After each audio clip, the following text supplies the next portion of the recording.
There's a plan here in Milton to redevelop the St James's Hospital site here.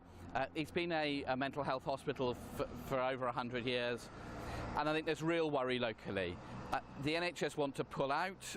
It's been a hospital for over 100 years, so in planning terms, all the land here is defined as a hospital, a developed area.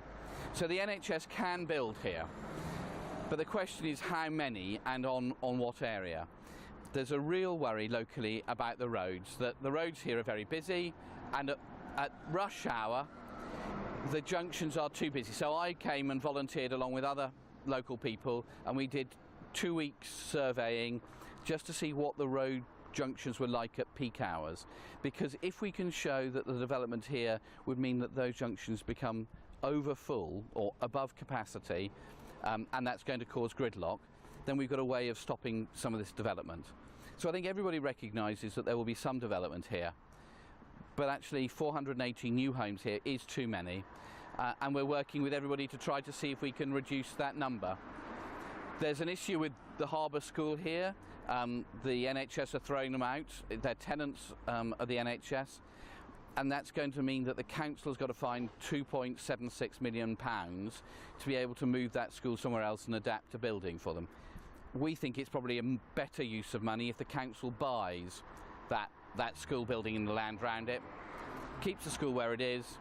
It means that that area is not developed for housing, and that just seems a more long-term and sensible way of going forward. So we're working with everybody to try to make sure that we reduce this development. Personally, I think this hospital was built with lots of grounds around it, because people with mental health problems like a calm environment. We're not certain about whether it's good to move them to St Mary's Hospital, which doesn't have any car parking, doesn't have any open space. So I think there's a real question about the NHS actually pulling out of St James's completely, and I've been in discussions with one of the ministers in the Department of Health to see if we can get people to think again. The NHS need the money. They're going to lose some of the money from the tenants' rental. Yep.